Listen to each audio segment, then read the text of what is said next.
이 치매에 대한 치료를 받으려면 미국에서 1년에 약 9만 불이 들어요. 우리나라라면 약 1억 2천만 원 정도가 드는 거예요. 제약회사는 엄청난 마케팅을 해서 의사들을 설득해냅니다. 그래서 이게 우리나라에도 들어와 있어요. 제약회사는 이걸 개발하는데 너무나 많이 돈이 들었기 때문에 이렇게 할 수밖에 없어요. 그러면 이것을 과연 따라가야 될 것이냐 하는 거예요. 앤셀 키라는 사람이 어떻게 보면 자기가 이 의학연구 분야에서 살아남기 위해서 유럽의 지중해식 식단을 갖다 연구를 했는데 거기에서 데이터를 약간 조작을 한 겁니다. 왜냐면 자기가 죽어버리니까 자기는 살고 유명해지고 싶은 인간의 욕망 때문에 그게 시작이에요.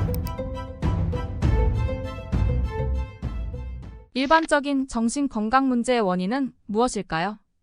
일반적으로 정신건강은 이 스트레스라고 생각을 합니다. 이제 여러 가지 살면서 정신적으로 문제가 있는 거죠. 그래서 이제 프로이드가 그런 것을 집중적으로 연구해서 이제 이 여러 가지 꿈 이런 것을 분석하게 됐고, 그러니까 정신적으로 우리가 너무나 힘들면 그런 정신 문제가 일어난다. 이제 그래서 그것이 우리나라의 한 사회적인 문제도 되는 것 같아요. 그래서 우리나라 한국인 자살률이 이게 10만 명당 약 24명으로 나와가지고 지난 10수년간 지금 전 세계에서 가장 높은 율을 나타내고 있는데, 이런 거가 아마도 정신적인 스트레스가 문제가 되는 게 아닌가. 여러 가지 인간적인 갈등, 또 여러 가지 삶의 힘듦, 이런 게 작용이 된 게 아닌가 하는 게 하나 원인이 될 수 있고, 두 번째로는 어떤 유전자의 문제가 될 수도 있을 겁니다.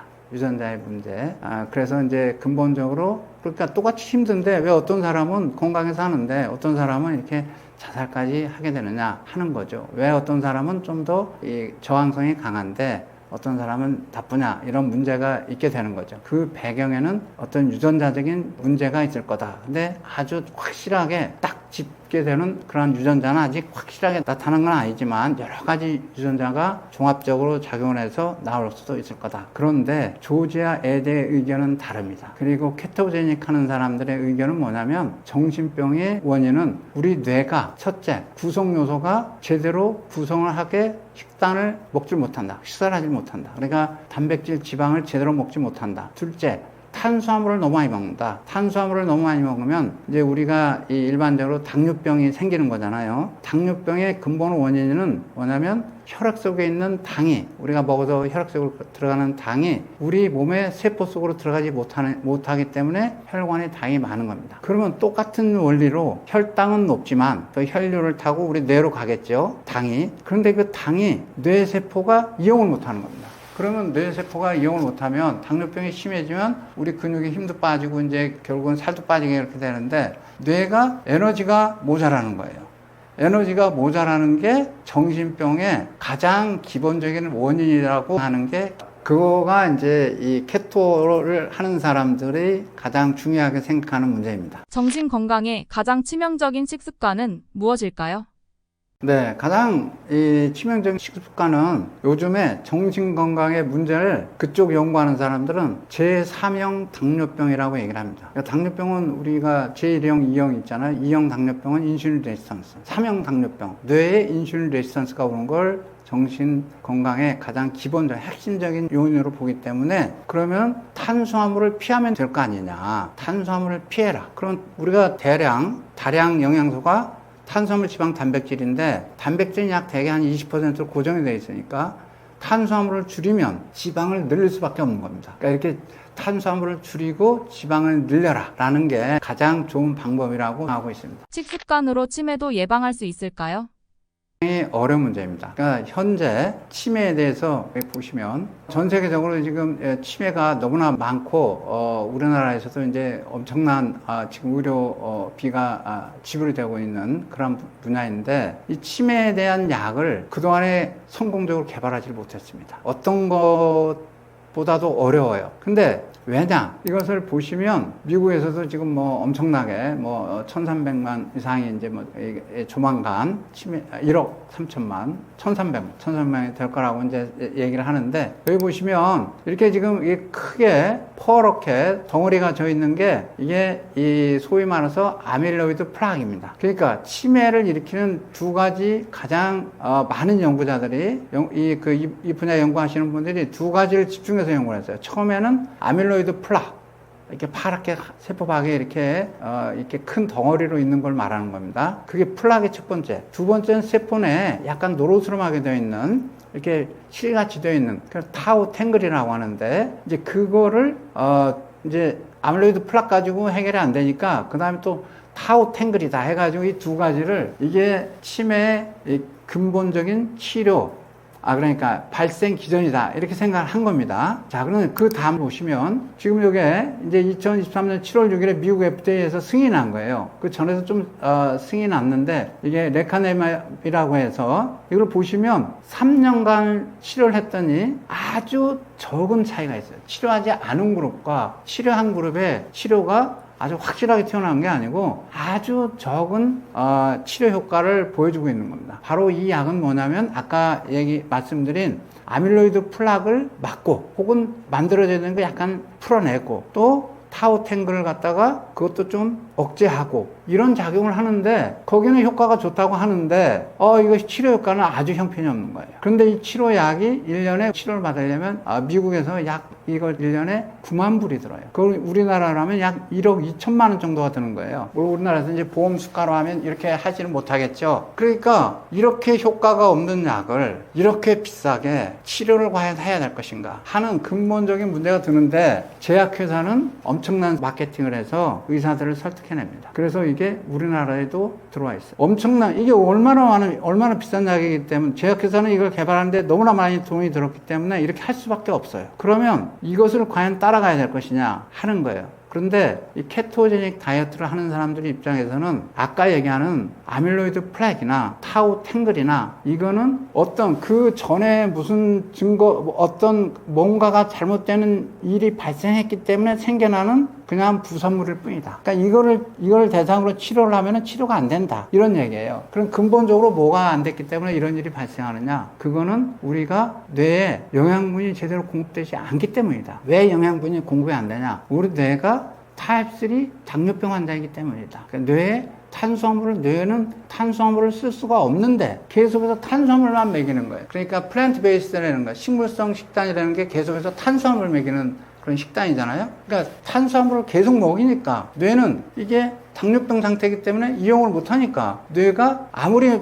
배가 터지게 먹어도 그리고 혈당이 아무리 올라가도 뇌 세포는 굶게 되는 겁니다. 굶으니까 기능을 못하는 거예요. 그러니까 기능을 못하니까 저런 타우 단백질이나 베타 아밀로이드를 갖다가 저렇게 뭉치는 것을 스스로 해결할 수가 없게 돼버리는 거예요. 에너지가 딸리니까. 우리 에너지가 딸리면 아무것도 일을 할 수가 없잖아요. 그거와 똑같은 일이 뇌에서 발생하는 겁니다. 그러니까 이 사람들은 어떤 식습관이 이제 뭘 먹으면 좋으냐 하는 것은 바로 탄수화물을 적게 먹고 인슐린을 낮춰서 일단은 당뇨병 상태를 개선시켜라. 그러면 뇌도 그나마 좀 나중에 건강이 좋아지면 탄수화물을 사용할 수가 있다. 근데 우리 이제 의학계에서는 너무나 잘 알려져 있는 게 뇌는 두 가지 영양분을 이제 ATP, 소위 말해서 에너지로 전환시킬 수 있다. 하나는 탄수화물이고, 포도당, 다른 하나는 케톤이에요. 케톤 바디. 그러니까 케톤 바디를 먹어라 하는 겁니다. 케톤 바디를 먹어라. 근데 케톤 바디는 우리가 굶으면 포도당이 떨어지고,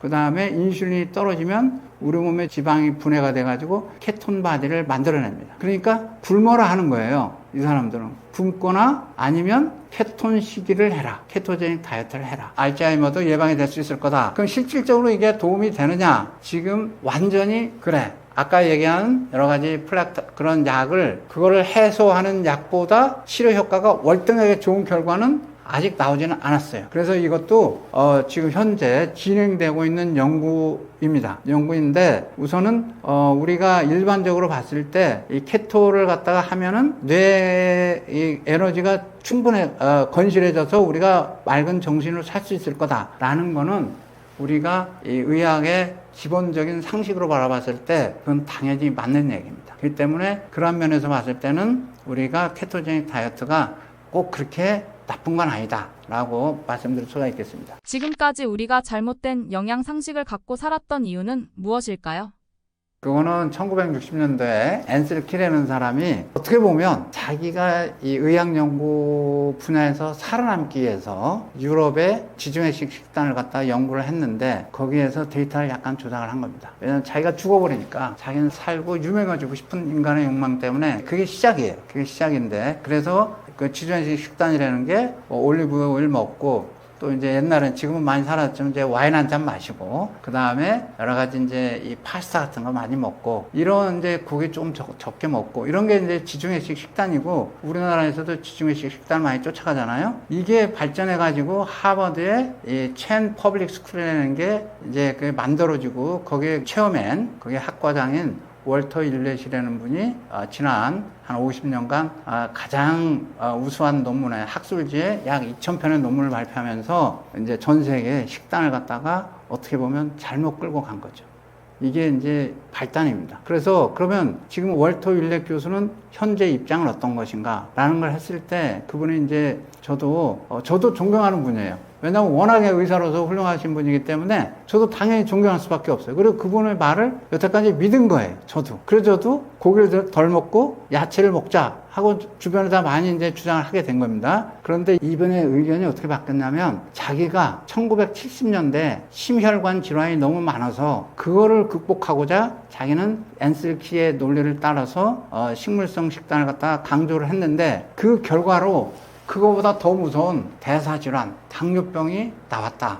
근데 알고 보니까 당뇨병, 대사질환이 심장이고 심혈관 질환의 가장 근본적인 원인이더라. 라는 것을 스스로 고백하는 거를 제가 유튜브에서 이분의 강의를 들으면서 제가 인상 깊게 들은 경험이 있습니다. 그래서 문제는 이렇게 잘못된, 아주 소수의 잘못된 이론의 시작에서부터서 지금 전 세계가 이런 이 잘못된 식습관을 주 식사로 받아들이고 있는데 문제는 이런 거를 이제 역사적으로 쭉 추구하지 않은 많은 의학자들이 그냥 이분들이 주장해서 도중에 주장하는 내용만 그냥 받아들인 거예요. 그래가지고 이것을 증폭을 시키는 거예요. 그래가지고 모든 이런 분들이 의학 프로그램에 나와가지고 절대로 채식으로 먹어야 된다, 과일 먹어야 된다, 뭐 이런 식으로 나가버리니까 이게 이제 이 일반인들한테는 너무나 이제 그게 확신적인 이 사고방식이 돼서 그래가지고 우리가 잘못된 영양상식을 갖고 살고 있는 겁니다. 그래서 케토제닉 다이어트가 뭔가요?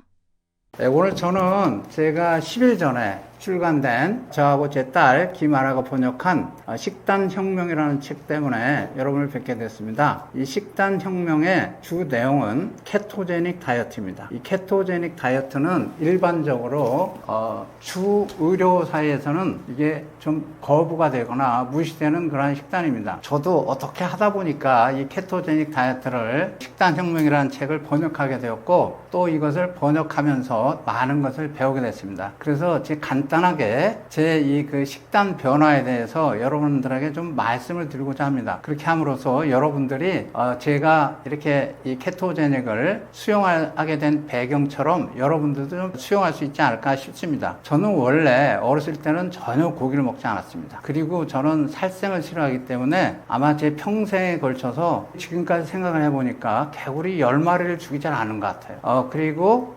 이렇게 살생을 싫어하기 때문에 이렇게 고기를 먹는다는 것 자체가 저한테는 상당히 거부감이 심했습니다. 어렸을 때. 그러다가 제가 이게 먹게 된 것은 주로 쌀, 과일 이런 것만 먹고 자랐습니다. 그러다 이제 대학교를 가니까 이제 어쩔 수 없이 중국 저희들 옛날 시대에는 중국집에서 여러 가지 뭐 짜장면, 탕수육 이런 걸 먹잖아요. 그래서 이제 그 정도 먹게 지내왔습니다. 그래서 제가 1986년도에 미국에 유학을 갔습니다. 처음에 가니까 기숙사방에 이렇게 모여 있는데 먹을 게 없는 거예요. 그래서 거기 같이 있는 분들하고 같이 제가 맥도날드 햄버거 집을 처음 갔습니다. 1986년도에. 그 먹어보니까 이게 맛있는 거예요. 그리고 거기에 이제 고기도 들고 그래서 그때서부터 이제 좀 이제 고기를 조금 더 적극적으로 먹게 됐습니다. 그런데 제가 이제 1994년도에 한국에 다시 임용이 돼가지고 왔는데 제 식습관이 다시 식물성 식단으로 다시 바뀌게 된 겁니다. 그래서 아침에는 주로 떡을 먹고 점심도 밥을 먹고 저녁도 주로 밥을 먹었어요. 그 당시에 제가 좀 많이 바빠가지고, 이제, 이 다른 일을 스트레스도 많고 해가지고, 운동도 잘 못하고 그랬습니다. 그때 제가 엄청나게 살이 찐 거예요. 그래서 지금은 이제 그때 입던 옷을 입지도 못하는데, 그러다 보니까 이게 너무 살이 찌는데 이제 그러면서도 또 그냥 무심하게 지낸 거죠. 근데 이제 옆에 있는 교수님 한 분이 저한테 자기는 점심을 안 먹는다 이렇게 얘기를 하는 거예요. 그래서 그래? 살이 찌니까 그러면 나도 점심을 안 먹으면 토탈 칼로리 업테이크가 이 식단이 좀 줄어드니까 거기에 따라서 저도 좀 체중이 조절되고 여러 가지 문제가 좀 해결되지 않을까 이런 생각을 해서 점심을 안 먹었습니다. 물론 점심을 안 먹으니까 동료들하고 여러 가지 인간적인 교류도 끊어지고 이런 많은 문제가 있긴 했습니다. 그럼에도 불구하고 좀 나은 거예요. 하루 세 끼를 계속 먹는 것보다는. 그러다가 이제 또 이제 시간이 흐르면서 그러면서 차츰 이제 주변에서 이제 나이도 먹고 하니까 이제 고기도 먹고 이런 식으로 이제 식습관이 바뀌었습니다. 그런데 바쁘다 보니까 주로 외식을 많이 하는 거예요. 이제 여러 가지 다른 사람들하고 회의도 많이 하면서 외식을 많이 하고 그러면서도 이게 맛있으니까 그냥 정신없이 먹게 된 거예요. 그런데 이번에 이 식단 혁명 책을 읽으면서 이게 외식이 왜 나쁜지, 그리고 어떠한 영양적 문제가 발생할 수 있는지, 어떤 성분이 이러한 것을 문제를 야기시키는지, 이런 거에 대해서 제가 좀 더 잘 알게 되었습니다. 그럼에도 불구하고 요즘에 이 공중파 방송에서 보시면 여러분들 많이 보실 텐데, 그걸 보시면 유명한 의사 선생님들이 많이 나오셔가지고 하시는 말씀이, 첫째 먹지 말아야 되는 게 고기라고 합니다. 그러니까 레드 미트, 그러니까 적육, 빨간 피가 섞여 있는 고기를 먹지 말라고 하는 거죠. 먹지 말라고 하는 이유는 거기에 포화지방, 영어로는 saturated fat이 많은데 이것이 LDL 콜레스테롤을 높이기 때문에 먹지 말라 하는 겁니다. LDL 콜레스테롤이 나쁜 콜레스테롤이다. 나쁜 콜레스테롤을 먹으면 우리가 심장병을 대표적으로 해서 심혈관, 모든 우리 몸의 심장혈관이 다 변화가, 거기에 동맥경화가 돼가지고 고혈압이 돼서 심장마비도 오고 뇌중풍도 오고 그래서 사망하게 된다. 그러니까 고기를 먹지 말고 다른 걸 먹어라. 곧 채식 식단을 주로 강조를 합니다. 그 경향이 이제 그 케토제닉 하는 사람들이 많이 주장에 대해서 반대를 하다 보니까 경향이 많이 바뀌었어요. 그래서 이제 주 의료 관련자들이 의견을 많이 바뀌었음에도 불구하고, 그럼에도 불구하고 아직도 강력하게 케토제닉 다이어트를 반대를 하고 계십니다. 물론 저도 100% 그러니까 캐니버, 완전 100% 육식, 거기까지는 저도 수용하기가 좀 걱정되는 면이 없지 않아 있습니다. 그럼에도 불구하고 요즘에 너무나 많은 대사질환이 있어요. 당뇨병 이런 게 이런 질병이 있어가지고 그거보다는 차라리 케토제닉이 나을 것 같다 라는 생각을 하게 돼서 이 책을 번역을 했고, 번역하면서 또 더 많은 지식을 배웠고, 그래서 오늘 이 자리에 여러분하고 같이 논의를 해보고자 하게 되었습니다. 이 식단 혁명의 저자 이 조지아 에델이라는 분은 원래 하버드 대학의 MGH라고 매사추세츠 제너럴 하스피털이라고 하버드 대학에서 가장 큰 병원에서 정신과 레지던트를 하고, 그리고 하버드 대학과 스미스 컬리지에서 학생들 정신건강을 담당한 의사로 약 10년 이상 근무를 하고 정신과 의사로 총 한 30여 년간 근무를 한 사람입니다. 근데 이분이 보니까 어렸을 때 자기 자신이 정신불안 증세가 있었던 거예요. 그런데 정신불안 증세가 있어서 이제 정신과를 택했겠죠. 그런데 이것을 치료하기 위해서 여러 가지 정신과 의사니까 약도 먹고 심리 상담도 하고 여러 가지를 해봤을 겁니다. 그런데 이게 안 되는 거예요. 자기 자신이 치료가 안 돼서, 그러다 우연히 어떻게 하다가 다른 분야에서 케토제닉 다이어트를 추천하는 걸 보고 자기가 케토제닉 다이어트를 실제 한번 해본 겁니다. 큰 기대 없이. 근데 해보니까 자기가 여러 가지 불안 증세라던가 정신과적 질병이 해결이 되는 거예요, 자기한테. 그런데 이 사람이 이제 전 세계에서 가장 경쟁이 심하다고 하는 하버드 대학에서 처음에 근무를 하다 보니까 거기 학생들이 이상하게 정신병 환자가 점점 날이 갈수록 증가하는 거예요. 그리고 애들이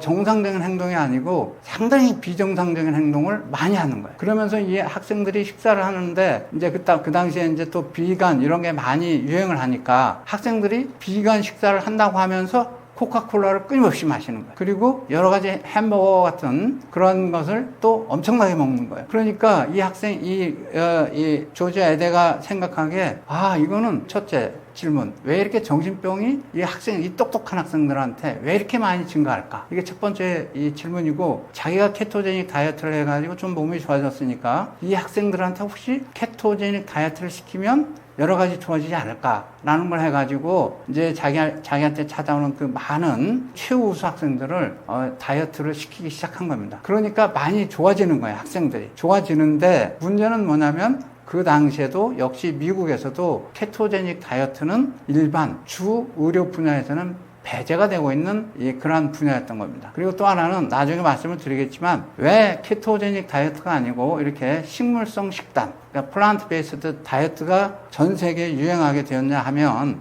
이거를 주장하신 분이 하버드 대학의 첸 퍼블릭 스쿨에 있는 거기에 주임 교수님이에요. 아주 논문을 2,000편 이상.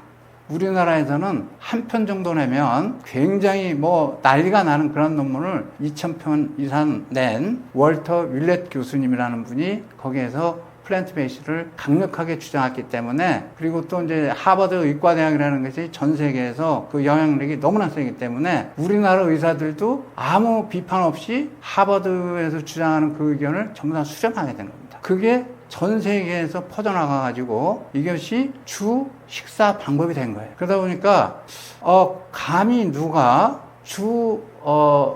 의사, 그러니까 가장 메인 메디컬 닥터들이, 의사들이, 특히 이제 심장내과, 심장외과 의사들이 동물성 고기 먹으면 절대 안 된다. 그래서 우리는 식물성을 먹어야 된다. 그리고 견과류 같은 걸 먹어라. 이렇게 주장하는데 거기에 감히 누가 반대를 할 수 있겠습니까? 그리고 제약회사에서는 또 여기에 여러 가지 이익이 걸려 있어요. 나중에 말씀을 드리겠지만 이익이 걸려 있기 때문에 이 하버드 그 학자들하고 같이 서로 다 상승작용이 일어난 겁니다. 상승작용이 일어나다 보니까 이게 이제 이 동물성 식품은 메디컬 소사이어티에서는 완전히 배제가 되는 식품이 돼버린 거예요. 그리고 식물성 식품이 이제 이 강력한 의사들이 가장 선호하는 음식이 되게 된 겁니다. 그런데 이 식당 혁명의 이 처음 시작이 굉장히 재미난 얘기로 되어 있어요. 그게 뭐냐면 이제 여러 가지 정신병 이런 환자가 있고 또 자기도 이렇게 했는데 이 사람이 생각한 거는 굉장히 간단한 얘기예요.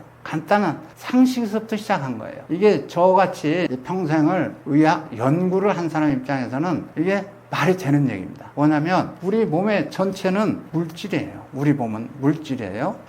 우리 뇌도 이제 정신과 질환은 우리 뇌에 문제가 생겨서 발생하는 거니까 우리 뇌도 우리 몸의 일부예요. 그럼 우리 뇌도 결국은 물질로 구성되어 있는 거예요. 물질로. 그런데 우리 뇌에는 주로 가장 뭐가 많냐면 지방이 가장 많아요.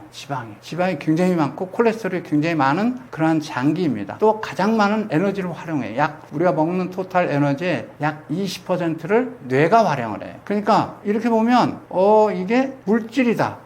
그리고 지방이다. 근데 식물에는 지방을 저장을 하지 않아요. 지방을 저장하는 그러한 생명체는 동물이에요. 식물을 가서 보시면 전부 다 탄수화물을 저장을 해요. 그러니까 우리가 식물을 먹으면 전부 다 탄수화물을 먹는 거예요. 동물을 먹으면 단백질도 있지만 또 지방을 많이 먹게 되는 거예요. 그래서 동물은 잉여 에너지를 지방으로 저장을 하고 식물은 잉여 에너지를 탄수화물로 저장을 합니다. 그러니까 우리가 식물을 먹는다 하는 것은 탄수화물을 먹는 거예요. 그리고 동물을 먹는다 하는 것은 지방을 주로 먹게 되는 겁니다. 그런데 이 사람이 생각하기에는 그래, 그러면 우리 뇌가 형성이 되려면 처음에 수정란이 돼가지고 거기서 인간이 쭉 모든 생명체가 그렇게 되잖아요. 쭉 되면은 거기서 나오는 게 뭐냐? 거기서 나오는 게 어떤 물질이 필요하냐 이거예요. 필요한 물질은 우리 뇌가 지방이 많으니까 지방이 많이 있어야 되는 거 아니냐, 이런 생각을 한 겁니다. 이 사람이 아주 상식적인 데서 시작을 한 거예요. 우리 과학은 항상 상식적인 데부터 시작하는 게 정확한 거니까. 그래서 이 사람이 우리 뇌가 이렇게 많이, 그러니까 첫째, 빌딩 블락으로 우리 뇌를 구성하는 그 요소, 주로 단백질과 지방이 많다. 탄수화물은 아주 적다. 우리 신체 전체가. 그리고 그렇기 때문에 빌딩 블락으로서 우리 뇌를 구성하는 성분으로서는 동물성을 먹어야 될 것 같은데 이런 의문을 갖기 시작한 겁니다. 또 하나는 이 사람 전에도 약물로 치료되지 않는 아주 심한 간질 환자한테서 케톤을 먹였어요. 그런 히스토리가 있습니다. 그러니까 이 케톤에 대한 생화학적 연구가 아주 잘 되어 있어요. 케톤은 우리가 탄수화물을 안 먹고 인슐린 레벨이 떨어지면 우리 지방산이 분해가 돼가지고 케톤이 된다. 그리고 이 케톤은 상당히 안전한 물질이다 라는 게 그간의 많은 의학적 연구를 통해서 증명된 겁니다. 그러니까 이 사람이 생각하기에는 우리가 지방이 많이 되어 있으니까 고기를 먹어야 되겠다 라는 생각을 한 거고, 우리 신체 뇌. 그리고 둘째, 우리가 왜 이렇게 많이 그 정신병이 많이 발생했나, 이것을 보니까 1970년대부터 급격하게 정신병이나 여러 가지 대사질환이 증가하는 거예요. 심장질환도. 그리고 이걸 보니까 그 전에 1900년대 초까지는 우리 인류가 약 이제 한 10,000년 전서부터 이제 여러 가지 식생활을 갖다가 이제 농경 문화를 해가지고 1900년대 초까지도 먹은 게 주로 식물성 음식이에요. 근데 이제 또 이제 이 식품을 연구하는 사람들이 보니까 그 전에 10,000년 전을 보니까 그때 이제 수렵 채집인 시대에, 그때 사람들은 이제 사람이 많지 않으니까 고기 잡아먹고 이렇게 한 거예요. 이제 뭐 곰, 사자 이런 친구들이 이제 여러 가지 주변에 동물 잡아먹고 여러 가지 뭐 과일 따먹고 그렇게 살듯이 사람들도 그렇게 산 겁니다. 그런데 역사적으로 보니까 유골들을 조사를 해보니까 수렵 채렵인들의 건강이 그 여러 가지 골격이나 이런 게 농경인, 지난 10,000년간의 농경인보다 훨씬 좋은 거예요. 그래서 이 식단을 연구하는 사람들이 이게 일반적인 상식하고 좀 배치된다 라는 생각을 하게 된 겁니다. 그래서 이제 연구를 많이 해본 거예요. 그랬더니 농경 문화에서 주로 먹게 되는 여러 가지 채식 식단이 인간한테 꼭 좋은 건 아니다 라는 결론을 이제 내리게 됐는데, 그런데 왜 1970년대서부터 이렇게 급격하게 이렇게 혈관 질환도 많이 생기고 또 대사질환도 많이 생기고, 그러니까 당뇨병 같은 이런 질병이 많이 생기게 되느냐, 이것을 보니까 그때 주로 강력하게 식단을 좌우하는 그 그룹이 바로 제가 말씀드린 하버드의 월터 윌렛 교수 그 그룹에서부터 이게 퍼지게 된 겁니다. 그럼 이제 월터 윌렛 교수는 어떻게 해서 이러한 연구를 하게 됐느냐? 이 사람은 이제 MD, PhD, 그러니까 의사이면서도 박사를 받으신 분인데, 그리고 전 세계에서 이 영양학계에 가장 강력하게 영향력을 미치신 분이에요. 그리고 이분이 소위 말해서 이 그 영양역학이라는 학문을 최초로 만드신 분이에요. 하버드 대학에. 그래서 이제 많은 이제 학자들이 가서 배우고 또 공부하고 거기서 배운 이론을 우리나라에 전파하고 또 전 세계에 전파하는데 많이 공헌을 하고 있는데, 이 사람 전에 앤슬 키라는 사람이 있어요. 앤슬 키라는 사람이 있는데, 이 사람이 1960년도에, 이 사람은 이제 의사는 아닙니다. 의사는 아니고 이 사람은 PhD 연구자로서 하셨는데, 이분이 통계적으로 한번 본 거예요. 2차 대전이 끝나면서부터 이상하게 미국의 유럽 지역보다 더 심혈관, 심장마비가 와서 죽는 사람이 많은 거예요. 그래서 이게 웬일이지? 이렇게 해서 앤슬 키가 유럽에 가서 한번 여러 나라를 조사를 해본 겁니다. 그랬더니 소위 말해서 지중해식 식단, 이것을 주로 하는 이탈리, 그리스 이런 쪽에, 포르투갈 이런 쪽의 사람들이 건강하게 오래 사는 거예요. 그래서 이 사람이, 앤슬 키라는 사람이 최초로 유럽에서 고기를 먹으면 안 되고, 이제 미국에서는 1950년대부터 이제 맥도날드를 비롯해서 이제 인스턴트 식품이 많이 나오니까 이런 걸 먹으면 안 되고 지중해식 식단을 먹어야 되겠다 해가지고 조사를 했는데, 거기에 이제 약간 이 사람이 데이터 조작이 있었어요. 앤슬 키가. 그래서 그 당시에는 몰랐어요. 근데 이제 요즘에 더 깊이 연구를 해보니까 이제 그게 데이터를 갖다가 자기가 주장하는 소위 말해서 지중해식 식단을 하면은 건강에 좋다라는 걸 나타내기 위해서 지중해식 식단을 하면서도 더 건강이 나빠지는 나라를 빼버린 거예요. 그리고 데이터를 갖다가 그쪽으로 이렇게 유도를 해가지고 발표를 했는데, 이제 그것이 첫 번째 사건입니다. 근데 이 월터 윌렛은 미국에서 농촌 지역에서 어렸을 때 산 배경이 있는 사람이에요. 그러다가 미치간 대학에서 의사가 되고 하버드 대학에서 박사를 받아가지고 하버드 대학 교수가 이제 쭉 하고 계시는데, 이 사람이 바로 그 앤슬 키의 이론을 계승 발전시킨 겁니다. 그러다 보니까 자연히 이 월터 윌렛이라는 분은 절대적으로 식물성 식단을 먹어야 된다는 주장을 하게 된 겁니다. 그런데 이 사람이 또 워낙에 좋은 논문에다가 뉴잉글랜드 저널 오브 메디슨이라는 게 의학 잡지에서 최고 좋은 건데, 그 다음에 란셋 이런 건 이제 네이처 사이언스보다 소위 말해서 임팩트 팩터라는 게 2배, 3배 높은 잡지예요. 이제 의사들이 가장 신뢰성 있게 믿는 학술지인데 이런 데다 막 발표를 해야 되니까 전 세계 의사들이 이 사람을 당연히 신격화시키고 신봉하고 쫓아가기 시작한 거죠. 그리고 하버드에 있는 사람들이 거기에 이제 심장내과 의사들이 이제 소위 말해서 전 세계적으로 얼마나 존경을 받는 의사겠습니까? 그러니까 이 사람들이 같이 이제 여러 가지 제약회사 여러 가지 문제도 있고 해가지고 이러한 이제 식물성 식단을 갖다가 강력하게 주장하게 된 겁니다. 그러니까 조지아 의대도 바로 그 하버드 퍼블릭 스쿨에서 마스터를 했어요. 거기서 월터 윌렛의 강의도 듣고 거기서 공부도 했어요. 근데 이상한 거예요. 왜 그러면 76년서부터 이렇게 갑자기 이렇게 올라갔을까? 그리고 대사질환이라는 것은, 당뇨병이라는 것은 여러분 다 아시다시피 우리 피에 당이 많은 거잖아요. 당이 많아가지고 여러 가지 뇌혈관 질환이고 심장마비고 모든 걸 일으키는 그런 질병이에요. 그러니까 조지아 의대가 그 공부를 하면서 이거 좀 웰테 일렛의 그쪽에서 이제 웰테 일렛을 중심으로 한 그쪽 그룹의 교수님들이 주장하는 게 뭔가 좀 이상한 거 아니야?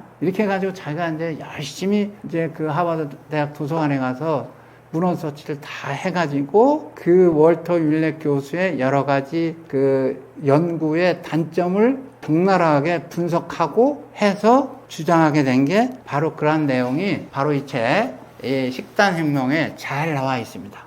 그러한 내용은 이제 여러분들께서 혹시 책을 읽어보시면은 잘 알 수 있을 겁니다. 매일 먹는 보충제, 영양제는 어떻게 생각하시나요? 필수적으로 챙겨 먹어야 하는 영양제가 있을까요? 이 보충제 영양제도 이거 만만치가 않아요. 첫째, 제약회사에서는 이걸 어느 정도 먹어도 이제 이 그 큰 해가 없으니까 제약회사에서는 이게 이 자기네 기본적인 수입 라인이에요. 이게 그러니까 멀티비타민제 있잖아요. 비타민 B, C 다 들어있는 거. 그걸 갖다 엄청나게 먹으라고 해서 대부분의 사람이 멀티비타민을 먹을 거예요. 저희도 멀티비타민이 종류가 여러 가지가 있어요. 그래서 간혹 먹어요. 또 경우에 따라서는 자주 먹어요. 그런데 이제 이게 여태까지 하버드를 비난했는데 또 하버드에서 나온 결과를 인용해서 좀 죄송하긴 한데 하버드에서는 멀티비타민 효과 없다. 먹지 마라.가 답이에요. 최근 답. 그 런던 그룹에서도 영국 그룹에서도 먹지 말라. 별 의미 없다. 라는 게 이제 답입니다. 멀티비타민. 뭐 특별히 먹어서 큰 해는 없으니까 그냥 조금씩 그리고 먹어서 좀 기분이 좋아지고 피로가 풀리면 좀 먹어라 이렇게 얘기는 하는데 기본적으로 막 매일매일 2알씩 4알씩 먹지 말라. 안 드셔도 됩니다. 다른 고기 드시면 거기 다 있어요. 네. 그 다음에 비타민 C. 이제 비타민 C는 이제 이것도 이제 이 그 설왕설래가 많은 거죠. 이 서울대학의 교수님은 비타민 C를 메가도스로 먹어라. 그게 이제 이 성함은 제가 말씀을 드리면 좀 그분한테 신뢰가 될 수 있을 것 같으니까 서울대학의 해부학 교수님이신데 지금 이제 은퇴하시고 지금 이제 비타민 C 가지고 이제 환자를 보고 계시더라고요. 비타민 C를 그분은 하루에 3g 이상 먹어라. 이렇게 하는 거예요. 그렇게 무지하게 많이 먹는 거예요. 조그만 건 이제 하나에 100mg, 500mg 이렇게 되기 때문에 1g 저도 먹어봤어요. 그분이 하도 먹으라 그래서 또 이제 저하고도 이제 이렇게 같은 분야에 있는 분이고 해서 그분이 그렇게 주장을 하니까 저도 먹어보지 않았겠어요? 근데 이게 하루에 이게 2-3g 먹으려면 아주 못 먹어요. 너무 쉬어가지고. 그래서 꾹꾹 참고 먹었는데, 이거 먹어야 돼, 말아야 돼? 찾아보니까 비타민C 먹지 마라. 고기 먹으라. 그리고 간 먹으면 된다. 충분하다. 그거면 충분하다. 그 다음에 이제 비타민 D. 비타민 D는 우리가 햇빛을 잘 안 쬐잖아요. 햇빛을 잘 안 쬐니까. 그래서 저는 이제 운동 나갈 때 일부러 햇빛으로 가는데, 제 이 가족들은 전부 다 그늘로 가요. 왜냐면 까맣게 탈까 봐서. 그래서 비타민 D는 햇빛을 쬐야 비타민 D가 생기는데 우리가 너무나 햇빛을 피하기 때문에 비타민 D는 부족하대요. 그래서 비타민 D는 꼭 먹어라. 비타민 D는 꼭 먹으라고. 비타민 A. 이제 비타민 A는 이런 거 이제 B, C는 수용성이고 A, D, E, K는 지용성이에요. 지용성이니까 한번 먹으면 오래 이제 축적이 됐어요. 너무 과량으로 먹으면 독성이 일어날 수 있는 거예요. 근데 D는 좀 먹어라. 다른 지용성 비타민 먹지 마라. 답이에요. 대신 뭘 먹어라? 그러니까 비타민 D는 먹어라. 비타민 B12. 그거는 B가는 꼭 먹어라. 그거 안 먹으면 큰일 난다. 비간의 경우에 고기를 먹는 사람은 안 먹어도 된다. 비타민 B12도. 근데 비타민 D는 먹어라. 그 다음에 이제 엽산이라는 게 있어요. 엽산은 그냥 이 먹는 게 좀 나은 것 같다 정도예요. 그래서 엽산은 그래도 좀 챙겨 먹어라 라는 게 많은, 제가 여러 가지를 조사를 해보니까 엽산은 먹어라가 나와 있고, 그리고 이제 물론 이제 여자들 경우에 이제 여러 가지 생리 기간 동안에 이제 철분이 부족할 수 있으니까 철분은 먹어라. 그런데 철분 먹을 때 반드시 피해야 되는 거는 야채 함부로 함께 먹지 마라. 그러면 철분 흡수 안 된다. 근데 그 철분을 그렇게 먹으면 안 되는데, 그러니까 철분제 자체로는 안 되는데, 고기를 먹으면 야채가 방해할 수 없다. 그러니까 고기를 먹어서 왜 빨갛냐? 빨간 고기는 당연한 거예요. 거기에 헤모글로빈 혹은 마이오글로빈이 있어서 거기에 산소가 붙어 있으니까 쇠가 녹였으면 빨개지잖아요. 그 원리 때문에 그런 거예요. 그러니까 뭐냐면 그 빨간 고기는 거기에 철분이 붙을 수 있는 단백질이 많기 때문에, 그래서 철분이 많으니까 되는 거예요. 그러한 철분이 헤모글로빈이나 마이오글로빈에 붙어있는 그러한 철분은 야채가 방해할 수가 없대요. 그게 무슨 말이냐면 고기를 드시면 철분제 안 먹어도 된다. 그리고 고기를 드시면 야채 먹어도 그런 상황에서 철분은 잘 흡수가 된다. 그러니까 고기를 드시라는 거고, 그것도 안 되면 이제 철분제 먹으면 꼭 야채는 조심히 드시라는 거고, 그 다음에 이제 마그네슘이라는 게 있어요. 마그네슘은 먹어야 되냐 말아야 되느냐, 이렇게 어느 쪽에 영국 그룹은 먹어야 된다고 얘기를 하는데, 또 이제 그 미국 그룹은 안 먹어도 된다 이렇게 얘기를 해요. 그러니까 그거는 이제 여러분들이 그냥 드시고 싶으면 그냥 매일 먹지 말고 일주일에 한 두세 번만 드세요. 그러면 그 정도면 충분할 것 같아요, 제가 보기에. 대신 요즘에 이제 새로이 나온 게 있는데, 요거는 이제 좀 다른 얘기죠. 프로바이오틱스를 먹어라라는 거예요. 그러니까 야구르트를 먹어라는 거예요, 쉽게 말하면. 야구르트, 밖에서 저도 이제 야구르트를 먹으라니까 사서 먹었어요.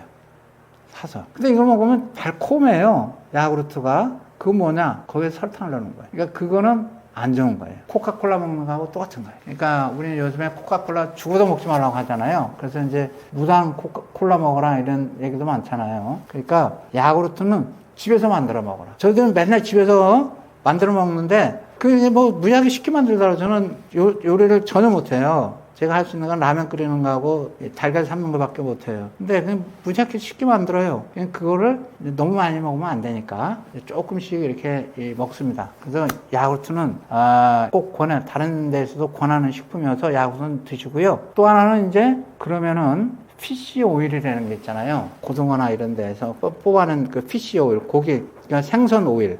그거는 먹어야 되느냐 말아야 되느냐라는 거가 있는데, 여태까지 피쉬 오일은 먹어라. 왜냐면 거기에 EPA와 DHA가 있으니까, 그 오메가3가 있으니까 그거를 먹어라.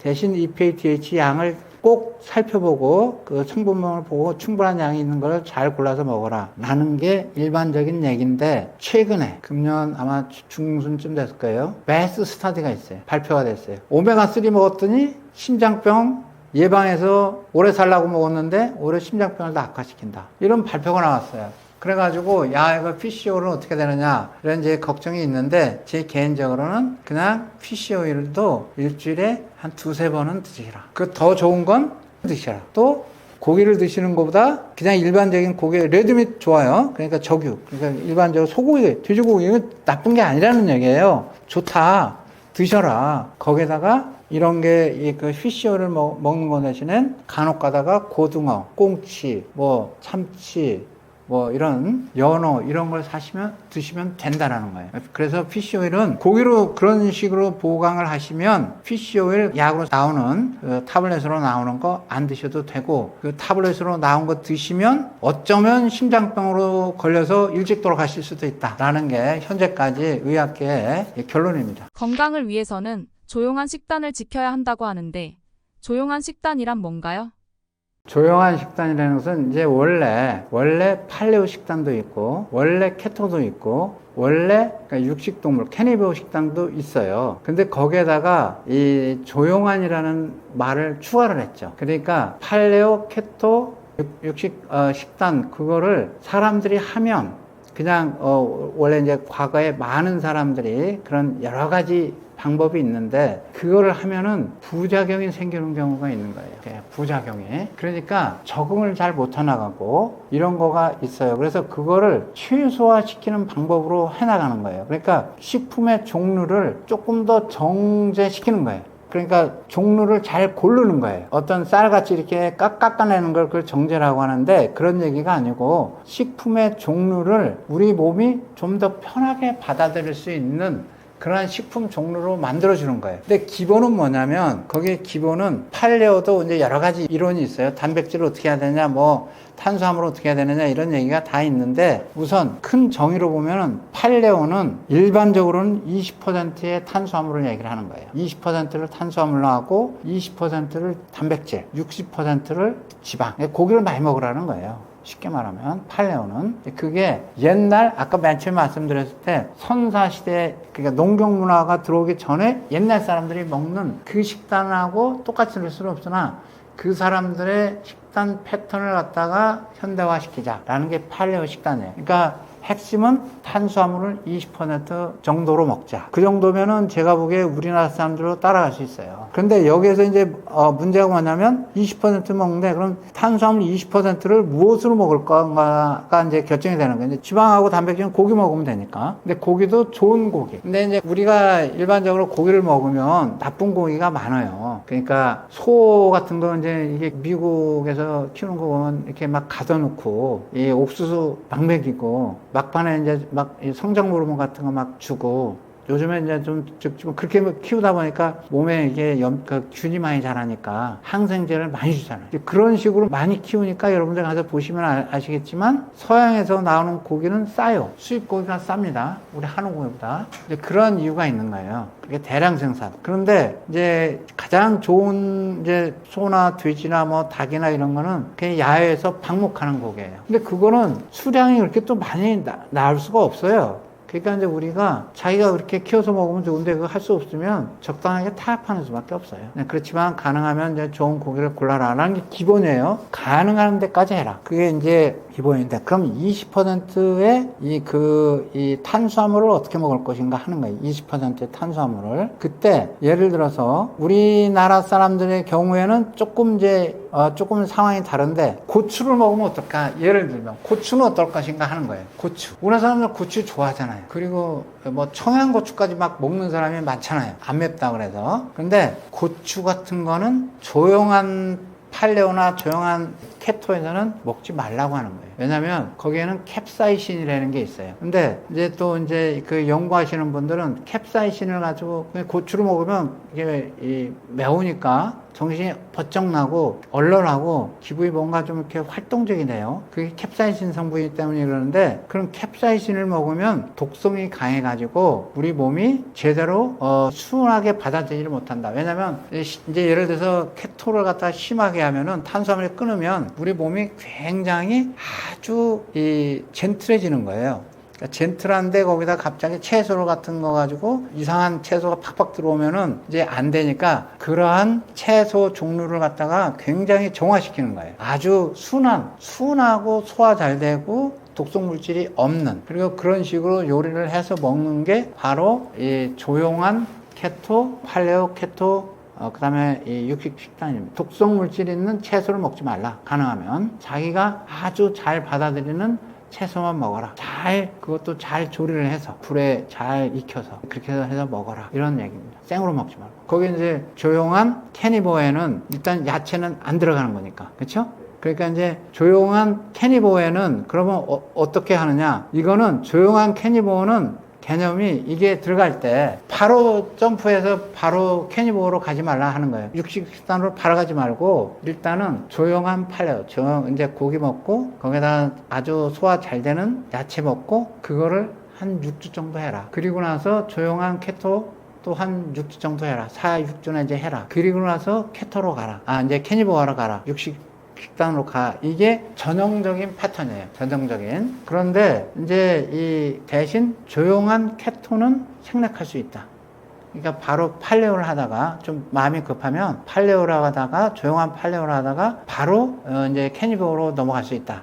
라는 게 또 다른 개념이죠. 근데 이제 대신 이게 막 이렇게 게 이런 거는 먹지 말라는 거예요. 이제 이 팔레오 식단에서는 그런 거보다는 일단 그냥 고기, 이게 소고기, 돼지고기, 뭐 닭고기 이런 걸 주로 먹고 거기 내장 같은 거 잘 해서 먹고 그다음에 이제 생선이라면은 뭐 연어, 참치, 그다음에 고등어 이런 거로 먹지 갑각류나 뭐 이런 거 그런 거 잘 먹지 말라라는 겁니다. 똑같아요. 그 하는 게 보면은 조용한 팔레오, 조용한 케토, 조용한 육식 식단에서 고기는 큰 차이가 없어요. 고기는 같아요. 고기는 가능하면 질 좋은 고기를 선택하는데 이 빨간 고기를 피하지 말라라는 거고요. 그 다음에 이제 거기서 이제 야채를 집어넣는 거잖아요. 야채를 집어넣는 건데 조용한 캐니버, 그러니까 조용한 이 동물 식단에서는 바로 가지 마라. 바로 가지 말고 이쪽에서 이쪽으로 이렇게 와서 한번 몸을 천천히 적응을 시키면서 가라는 게 조용한 캐니버의 핵심이에요. 적응을 시켜라. 너무나 탄수화물 한꺼번에 팍 낮추면 우리가 조용해져야 되잖아요. 근데 탄수화물을 팍 낮추면 탄수화물에 여태까지 이렇게 사람들이 길이 너무 많이 들어있는데, 그죠? 탄수화물에 길이 들어있어서 탄수화물을 팍 낮추면 탄수화물에 대한 이 갈증, 단맛에 대한 이런 게 너무나 심각하게 우리 모두가 이렇게 길들여 있다 이거예요. 그러니까 한 6주 정도, 혹은 8주 정도 이 몸을 갖다가 적응을 시켜서 탄수화물에 길들여져 있는 몸을 조용히 잘 적응을 시킨 다음에 완전히 탄수화물을 끊어라. 이게 조용한이에요. 오늘 이제 이렇게 제가 드리는 말씀을 많이 드셨는데 아주 답은 간단합니다. 지금 우리 전 인류가 우리나라 사람들도 당뇨병이 저기가 한 약 40% 정도가 된다 그래요. 그러니까 거의 2천만 정도가 지금 그 당뇨병 위험성이 있는 거예요. 근데 이것도 인슐린 양을 측정을 안 해서 그렇지 더 많아요. 실제로는 더 많을 수가 있는 거예요. 그러니까 혈당이 정상이라 그래서 인슐린이 정상이라는 보장이 없는 거예요. 그러니까 혈당을 정상으로 유지하기 위해서 인슐린이 과분비가 되는 경우가 있는데 그 인슐린이 과분비가 되는 독성이 또 나쁜 영향이 너무 많은 거예요. 그러니까 우리가 혈당을 조금만 조심하면은 이런 당뇨병, 그러니까 혈당이 높아지고 인슐린이 이 고인슐린증이 해결될 수가 있는 거예요. 그냥 뭐냐? 탄수화물 적게 먹어야 돼요. 그럼 탄수화물 적게 먹어야 되면 우리가 이 마크로 뉴트리언츠에서는 다량 영양소는 세 가지예요. 탄수화물, 지방, 단백질이에요. 단백질은 약 20%를 먹으라는 거예요. 여러 가지로. 이제 물론 운동하는 사람은 좀 덜 먹고 좀 여러 가지 이제 질환이 있는 사람은 좀 적겠지만 평균 20%를 먹으라는 거예요. 단백질은. 그러면 탄수화물을 줄이면 뭘 먹어야 되겠어요? 지방을 먹어야지. 그 단백질과 지방을 한꺼번에 먹을 수 있는 게 뭐냐? 고기인 거예요. 문제는 고기가 좀 비싸잖아요. 그러니까 이제 수단껏 싼 고기를 드세요. 고등어는 싸요. 그러니까 싼 고기를 충분히 택해서 드실 수도 있는 방법이 있는데, 그러면 우리 많은 분들이 아직도 제가 당뇨병 의사 선생님한테도 이렇게 여쭤보면 50%를 드셔야 된다는 거예요. 50% 우리나라에서. 그리고 우리나라 보건복지부에서도 50%를 얘기를 해요. 그거 안 되는 거예요. 건강한 사람은 괜찮아요. 건강하고 열심히 운동하고 뭐 이렇게 하는 사람은 괜찮은데 당뇨병 그 증상 혹은 이 메타볼릭 디지즈가 있는 분들은 제가 생각하기에는 빠른 시일 내에 20% 정도로 줄이세요. 그게 팔레오예요. 그러니까 당을 줄이고 고기하고 지방량을 좀 높이세요. 그렇게 드시는 게 답입니다. 우리나라 분들은 대개 그 정도면 건강이 회복될 거라고 생각이 됩니다. 정신병 있는 분들 그냥 당을 줄여보세요. 일단. 그리고 고기를 드셔보셔요. 그래가지고 정신병 증상이 좋아지면 이거 병원 안 가고 해피하게 건강을 되찾을 수 있는 거잖아요. 그래서 꼭 당을 낮추는 쪽으로 하셔라 하는 게 오늘 제 말씀의 요약입니다. 건강에 안 좋다던 고기가 슈퍼푸드라는 게 사실인가요? 네. 그러니까 식품에는 두 가지 큰 축이 있어요. 두 가지 큰 이론이. 하나는 식물성을 먹어라. 하나는 고기를 먹어라. 두 가지 이론이 있는데 케토제닉에서는 고기를 먹어라가 답입니다. 고기를 먹어라. 다양한 고기. 그러니까 이제 일반적으로 고기를 먹을 때는 생선을 먹어라. 아니면 피가 없는 하얀 고기, 닭고기를 먹어라. 이렇게 얘기를 하는데 케토제닉에서는 그런 건 다 쓸데없는 소리다. 그냥 아무 고기나 고기를 먹어라. 대신 탄수화물을 적게 먹어라. 이게 답입니다. 그 이론은 여러 가지가 있는데 고기를 먹지 말라고 하는 그룹은 콜레스테롤 때문에 그렇습니다. 근데 이 고기를 먹으라 하는 그룹은 당을 먹으면 인슐린이 올라가잖아. 그러니까 고기를 먹고 탄수화물을 먹지 말아야지. 이러한 두 가지 큰 이론이 있는데 요즘 세상에는 제 생각에는 탄수화물을 좀 적게 드시고 고기를 드시는 게 좋습니다. 그럼 탄수화물을 어디까지 낮추는 게 좋으냐? 우리나라 식단에는 우리나라 보건복지부에서 발표하는 거에서는 탄수화물이 55% 이상입니다. 그런데 제 개인적인 생각과 그리고 케토하는 사람의 생각으로는 20%로 낮춰도 된다. 이 얘기는 존스 홉킨스에서도 수용을 하고 있습니다. 그래서 고기를 드시는 게 오히려 탄수화물을 드시는 것보다 당뇨병, 대사질환이 있는 분은 현명한 선택입니다. LDL 콜레스테롤이 어떤 사람이 더 많이 올라가냐면 탄수화물을 많이 먹는 사람이 더 올라가는 거예요. 탄수화물보다 오히려 고기가 더 난데 라는 거를 데이브 펠트만이 계속 연구하고 있는데, 또 한 사람 니콜라스 노르비치라고 하는데, 이 사람은 이제 옥스퍼드 대학에서 영양학으로 박사를 받고 하버드 의대를 들어갔어요. 이 사람은 자기가 장에 염증성 대장 질병이 있어가지고 어떻게 모든 사람이 다 반대했는데 케토를 먹으니까 좋아지는 거예요. 월터 일렛하고 집을 방문해가지고 디베이트를 해요. 그러니까 단상 토론을 하는 거죠. 그거를 유튜브로 공개를 했어요. 그게 뭐냐면 니콜라스 노르비치는 선생님은 이제 교수님이죠. 교수님은 평생 식물성 먹으라고 했는데, 저는 그거 먹다가 어렸을 때 만성대장병 걸려가지고 아주 죽을 뻔했습니다. 그러고 나서 고기를 먹었습니다. 고기를 먹고서 했더니 이제 LDL 콜레스테롤 많이 올라가는 그런 20% 그룹에 들어가 있으나 저는 건강하게 살고 있습니다.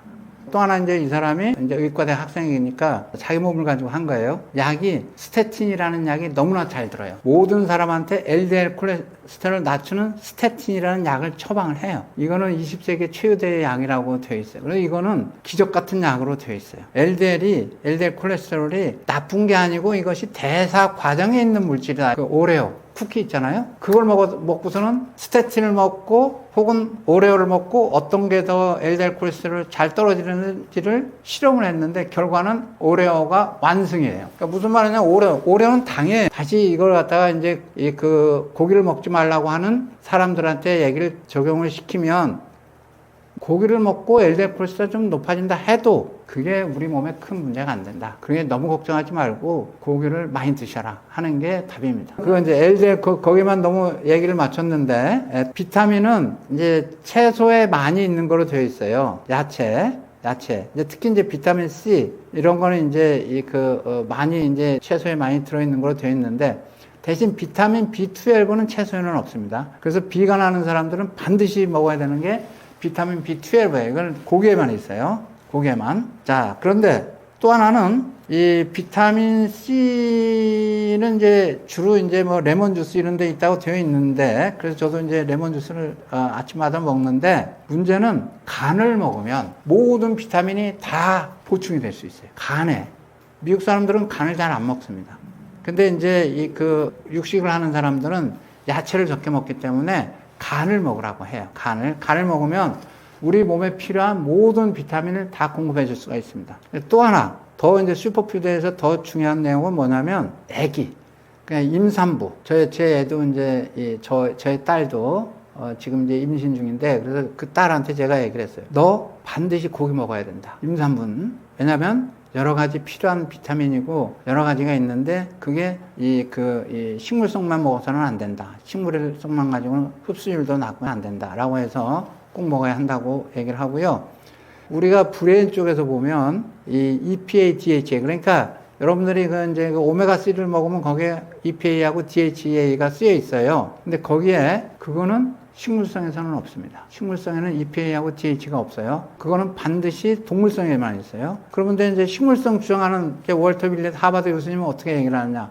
견과를 먹어라. 견과를 먹으면 알파 리놀렉 애시드라는 게 있는데, 그것이 우리 몸에서 이제 생화학적으로 EPA하고 DHA로 바뀝니다. 그런데 그 바뀌는 율이 5%가 안 돼요. 그러니까 100을 먹으면 5밖에는 EPA, DH가 안 되는 거예요. 근데 우리 몸에는 알파리노렉이스는 필요가 없어요. 필요가 없고 EPA, DH가 필요해요. 근데 그거는 고기를 먹으면 있어요. 고기를. 그러니까 특히 이제 등푸른 생선이나 이런 거 많이 있다고 하는데, 일반 고기를 먹어도 충분합니다. 단백질이 중요하다는 말을 많이 하는데, 달걀과 유제품은 어떻게 먹어야 할까요? 네, 달걀. 이게 이제 저도 어렸을 때는 달걀 먹을 때는 노란 잔은 버리고 흰 잔만 먹었어요. 우리 다 그렇게 많이 교육을 받죠. 왜냐면 노란 잔은 콜레스테롤이 많다. 콜레스테롤 먹으니까 먹지 말라. 미국 하버드 그룹에서 그렇게 가르쳐 주니까 우리가 거기 따라간 거죠. 그러니까 아무 생각 없이 그냥 따라간 거예요. 근데 많은 연구를 해보니까 그건 아니다. 달걀에 있는 콜레스테롤을 많이 먹어도 콜레스테롤이 안 올라간다. 왜냐하면 외부에서 섭취를 하면 우리 몸에서 콜레스테롤 합성이 떨어지기 때문에 전체 양은 큰 변화가 없다라는 게 최근에 밝혀지고, 이제 그런 게 밝혀지고 난 다음에 미국 그 심장학회에서도 콜레스테롤 먹는 거를 너무 거부하지 말라 이렇게 됐어요. 그래서 그 하버드 대학 의과대 학생 노르비치가 720개를 먹었다 그랬잖아요. 이거는 어마어마한 챌린저예요. 여태까지 기존 의사들의 주장에 하루에 그러니까 24개를 먹은 거 아니에요. 예. 근데 하버드 월터 윌렛이라는 분은 2개까지만 허용을 했어요. 이 친구는 24개를 먹었어요. 그러니까 달걀은 그냥 좀 대여섯 개까지 드셔도 된다. 그런데 여러분들이 TV를 자세히 보고 거기 아침마다 이제 이렇게 그 컨설팅 해주는 의사 선생님들은 2개까지 드시라고 합니다. 2개까지. 그래서 제 개인적으로는 노른자 학원에서 뭐 4-5개 드셔도 되는데 좀 많이 먹으면 좀 냄새가 나요. 달걀에서. 그러니까 여러분이 드시고 싶은 만큼 드시면 됩니다. 그리고 우유는 조금 달라요. 우유는 이제 이 달걀하고 조금 다른 게, 그러니까 이 우유는 여기에 락토스라는 게 있어요. 락토스. 우리나라 이건 이제 뭐냐면 우리 아시아계통 사람은 락토스를 잘 분해를 못해요. 그래가지고 먹으면 설사하고 배가 부글부글하고 나쁜 그런 경향이 있어요. 락토스 때문에. 그래서 우유는 락토스를 좀 이제 그런 게 안 맞는 사람은 먹지 말라라는 게 이제 있고요. 그러니까 달걀보다는 조금 더 조심해서 먹어야 된다 하는 거예요. 결론은. 또 하나는 달걀의 단백질은 이제 여러 가지가 있는데 카세인이라는 게 한 80%가 있어요. 근데 카세인은 또 이게 소화가 잘 안 되고, 그래가지고 이제 그 우유를 가만 놔두면 밑에 엉켜 붙는 게 카세인이에요. 그걸 빼는 게 유청이라는 거고, 유청은 제 또 다른 딸이 이 책의 번역자인 김아라도 이 운동을 좋아하는데 운동하면서 단백질 보충제로 많이 먹고 있다 그러더라고요. 근데 유청도 마찬가지로 좀 이렇게 몸에 안 맞는 사람도 있다. 그러니까 달걀은 그런 경우가 좀 적지만 우유는 좀 많다. 유제품도 많다. 그렇기 때문에 이 달걀과 유제품은 일단 먹어서 뭔가 몸에 안 맞는 경향이 있으면 그걸 한번 끊어봐라. 그래가지고 몸이 좋아지면 계속해서 안 먹으면 되는 거고, 그거를 먹고 안 먹고 큰 차이가 없으면 먹어도 된다라는 게 결론입니다. 그래서 조금 우유는 달걀보다는 좀 세심하게 자기 몸 상태를 관찰하면서 드시는 게 좋다. 라는 게 답이 되겠습니다. 우리가 자주 먹는 곡물은 어떻게 먹는 게 건강할까요? 우리 이제 공부를 하면 저도 쌀밥, 그 다음에 저 국수를 엄청 좋아하고 또 라면 이런 거 이제 많이 먹는데, 이걸 먹으면 대사 질환이 온다 그래서 대안이 뭐냐 하니까 현미를 먹으라는 거예요. 현미를 먹고 빵도 브라운 빵을 먹으라는 거예요. 좀 더 이제 덜 정제된 걸 먹으라는 거죠. 그래서 이제 아무 생각 없이 그걸 먹으면서도 과연 이게 과연 그럴까? 이런 의문이 들었는데, 연속 혈당 측정기가 나오면서 우리나라에서도 이제 당뇨병 의사 선생님들이 자기 몸을 가지고 테스트를 하는 분들이 있어요. 이분들이 보고서는 무슨 얘기를 하냐면, 이거 현미 먹었는데 이게 인슐린 이게 백미 먹은 거랑 거의 비슷하게 올라가는데, 이런 얘기들을 하는 거예요. 그래서 결론은 뭐냐? 이게 연속 혈당 측정기를 보면은 이 여러 가지 곡물은 여러 가지 방법으로 먹어도 큰 차이 없이 아마 혈당이 올라갈 거다. 그러면 이제 어떻게 먹는 게 좋으냐? 그 대안으로는 이제 많은 사람들이 먹는 순서를 조절해라. 그러니까 야채를 많이 먹어라. 또 그 다음에 고기를 먹어라. 그리고 난 다음에 먹으면 곡물은 양도 줄어들 뿐만 아니고 소화하는 게 좀 늦어질 테니까 이제 그렇게 해서 혈당을 올리는 것을 예방할 수 있을 거다라는 생각을 그렇게 이제 주장을 하고 있습니다. 순서가 중요합니다. 야채 드시고 고기 드시고 그리고 나서 이제 이 곡물로 드시는 게 좋다. 순서를 거꾸로 가면 안 된다. 네. 그리고 곡물은 양을 줄이는 게 좋다.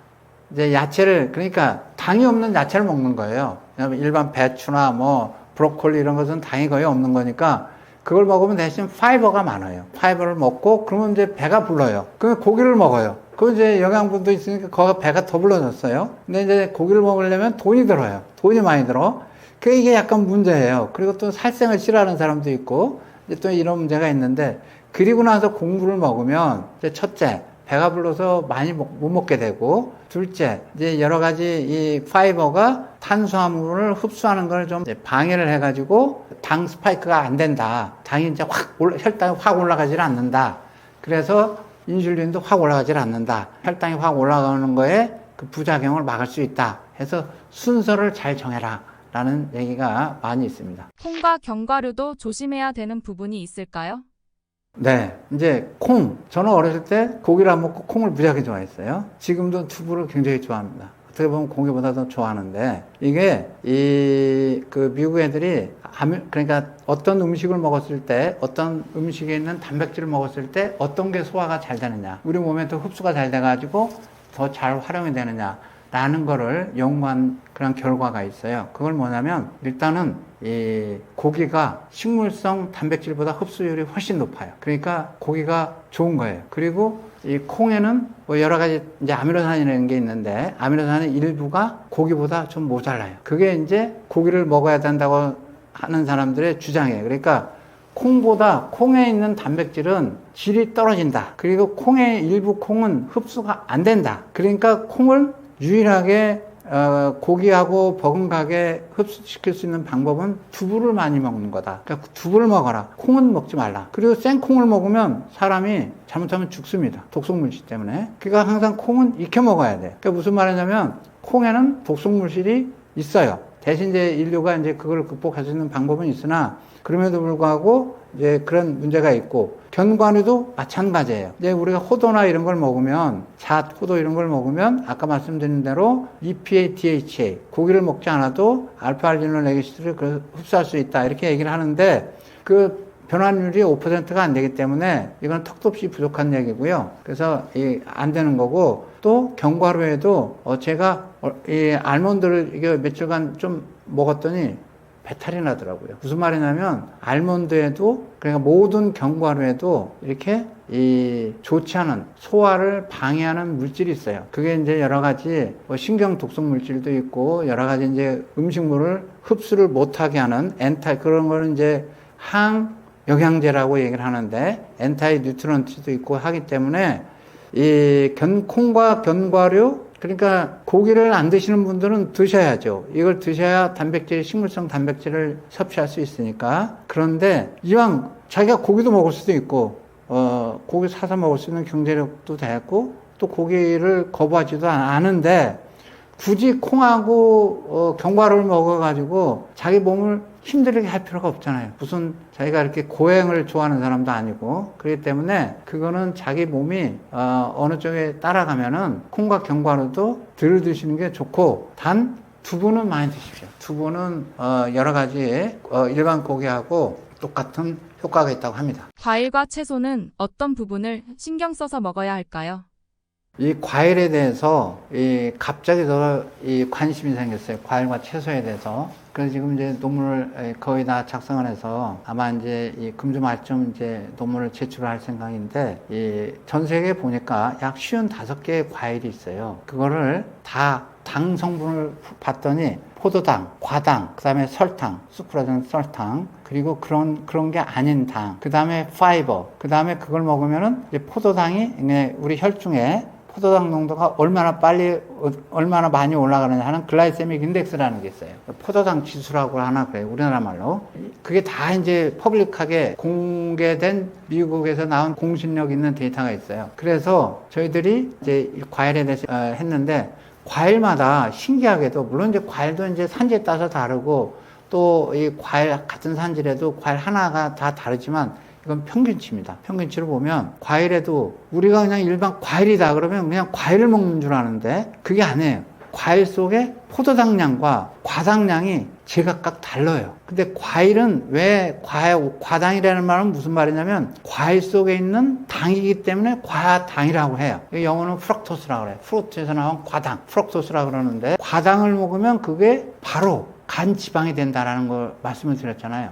그러니까 과일을 많이 먹으면 과당이 돼가지고 이것이 간지방이 되는 거예요. 그러니까 우리가 단 거, 포도당보다는 과당이 답니다. 그러니까 여러분이 단 과일을 먹으면 포도당을 많이 먹는 것보다는 과당을 많이 먹게 되는 거예요. 그리고 사탕이 달잖아요. 사탕이 단 거는 과당이 많기 때문에 사탕이 과당이에요. 그러니까 사탕을 먹으면 안 돼요, 여러분들. 그 다음에 설탕을 먹으면 달잖아요. 설탕은 포도당하고 과당이 두 개가 붙어있기 때문에 과당 때문에 단 거예요. 과당이 훨씬 포도당보다 답니다.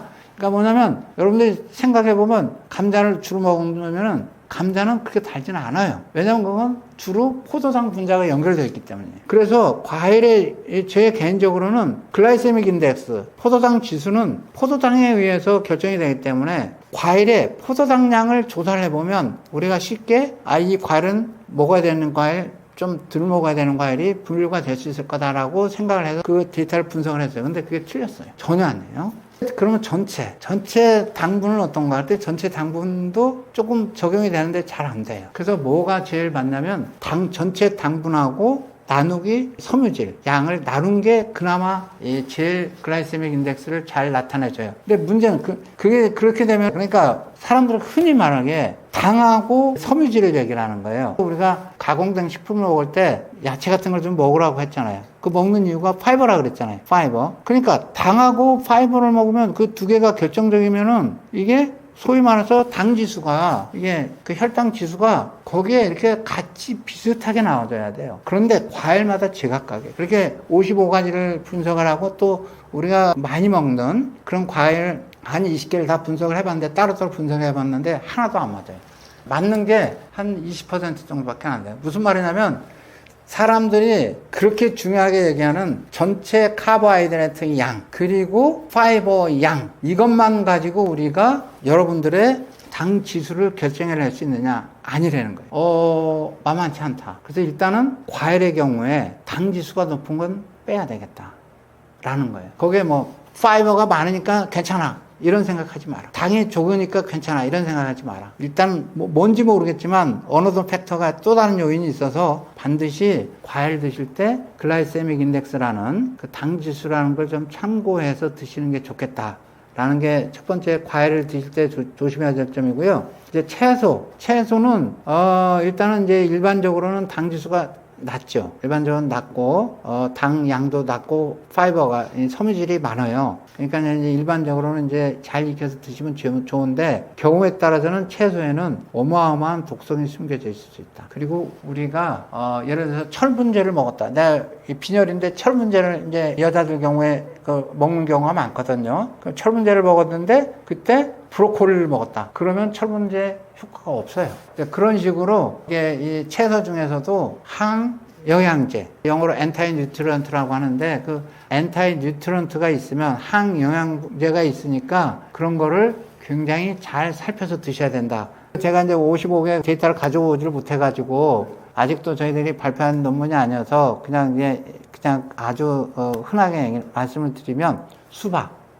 그건 이제 대개 그 의사 선생님들도 그렇게 얘기합니다. 수박 많이 먹지 마라. 당 지수가 굉장히 높다. 근데 당분이 그렇게 많지 않아요. 수박에 사실은. 그리고 파이버가 좀 적긴 해요. 근데 또 하나 우리가 블루베리 있잖아요. 이제 한때는 블루베리가 그냥 막 너무너무 유행해가지고 저도 많이 먹었어요. 그냥 먹으라고 하니까 뭐 제가 이걸 연구하는 사람도 아니고 그러니까 먹었어요. 근데 이걸 조사를 해보니까 블루베리는 중간치예요. 블루베리 많이 먹으면 안 돼요. 대신 블랙베리는 또 먹어도 돼요. 또 딸기 있죠. 저는 딸기를 안 먹었어요. 왜냐면 딸기를 먹으면 뭔지 달콤해가지고 당이 많아가지고 당 스파이크가 일어나지 않을까 해서 딸기를 안 먹었는데 딸기는 무지하게 좋은 식품이에요. 딸기는 드세요. 딸기 드시고 감 먹으면 안 돼요. 거기다 꽃감 이거 절대 안 됩니다. 꽃감 안 되고 그러니까 이 사과는 어떠냐?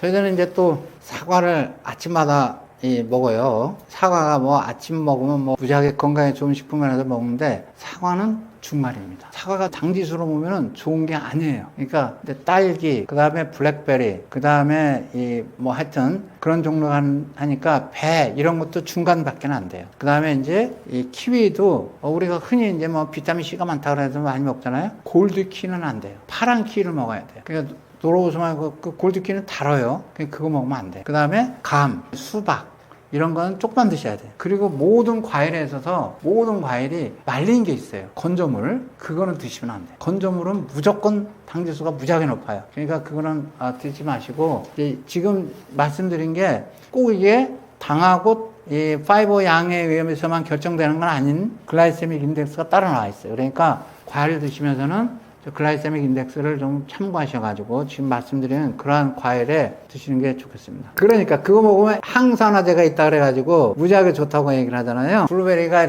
왜 이렇게 인기가 됐냐면 이 처음에는 이게 항산화 때문에 한 게 아니에요. 그냥 맛이 있으니까 장사들이 이제 고민을 한 거예요. 어떻게 팔아야 될 건가. 그런데 어떻게 하다 보니까 이제 항산화 물질이라는 게 있어가지고 이제 그거를 갖다가 이제 테스트 튜브상에서 이제 해보니까 그게 결과가 좋게 나온 거예요. 그래서 이제 미국 농림부에서 그걸 발표해 줬어요. 그러니까 이거 블루베리 장사들이 이걸 잘 안 팔리는데 그게 딱 나온 거예요. 그러니까 바로 활성산소 제거 능력 이 지수를 100% 활용한 거예요. 그래가지고 블루베리를 먹으면 우리 몸에 활성산소가 없어진다 해가지고 어마어마하게 세일즈를 해가지고 아주 폭발적으로 판매가 증가를 하게 돼요. 몇십 배가 증가해가지고 블루베리 먹는 사람이 무지하게 돈을 많이 벌게 된 거죠. 그게 장사 수완인 거예요.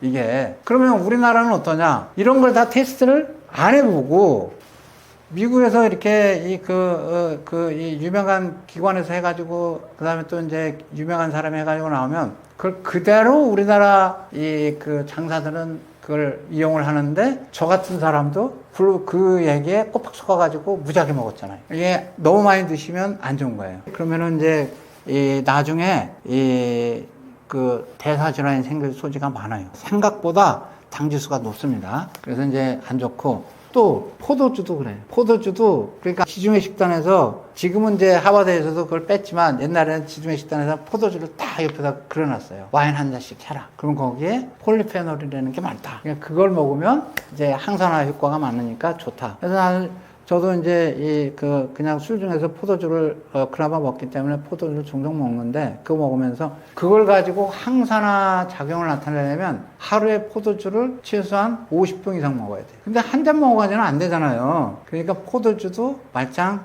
꽝이다. 그래서 우리가 이렇게 식품으로 많이 알려져 있는 항산화제라고 많이 얘기를 하는데 그게 식품으로서의 항산화제 작용은 별로 없습니다. 네, 그래서 그런 거에 너무 그냥 자기가 좋아하면 조금씩 드시면 돼요. 근데 차라리 복분자 이런 게 더 나아요. 블루베리보다. 그 다음에 블록베리, 스트로베리. 그러니까 베리가 다 좋은 거 아닌데 대부분 좋은데 그 중에서 제일 나쁜 놈이 블루베리예요. 블루베리를 드지 마시고 다른 베리를 드세요. 차라리 스트로베리도 딸기도 스트로베리잖아요. 네, 이렇게 되어 있습니다. 가공식품이 발달하게 된 계기는 뭔가요?